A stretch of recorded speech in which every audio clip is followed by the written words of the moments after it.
What effect do you think the art has on your staff and guests and people walking around in your the offices? original idea and purpose, besides my own passion, right, for it, and I don't like white walls, right? If I see a white wall, something has to happen with that wall, right? And that sometimes leads to some overloading, right, of art. But for Elekta, I always felt early on, in our first offices, that this was a way of first kind of stimulate creativity. I mean, we are we are so much into tech, right? And innovation is such an important part of our, say, DNA. That's how we compete. So we compete on innovation, and we have to always be on tops when it comes to innovation, given the disease and the requirements of our customers and the needs of of the patient. So creativity is very important, the capacity as an organization, as individuals, to think outside the box. And then, we have always been, now we're a little bigger, but always a relatively small fish in a big pond, So we have to swim fast and in an agile manner, and the organization then has to have the empowerment and the capacity to, so to say, continuously stretch the boundaries a little, and also be in a learning mode, right, as a climate, organizational climate.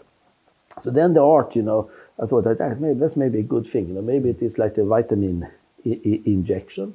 That was one dimension. The other dimension was that, what we are doing is quite, it's physics, it's hard facts, right? It's natural science, and it's a super difficult disease that we are dealing with, diseases that we are dealing with. In that relatively, the need for, so to say, structure and logic and process and all those things, you also, with the art, you create a sense of humanity, right?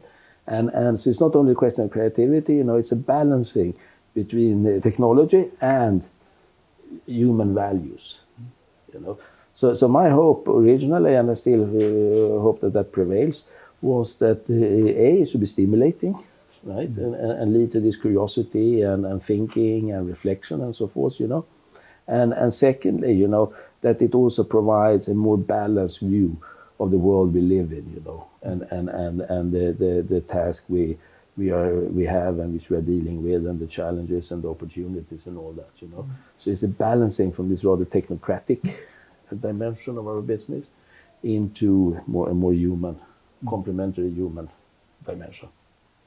This reminds me of the story of the painter Henri Matisse, who used to lend his paintings to sick friends because he believed in the healing quality of a good painting. Yes, exactly.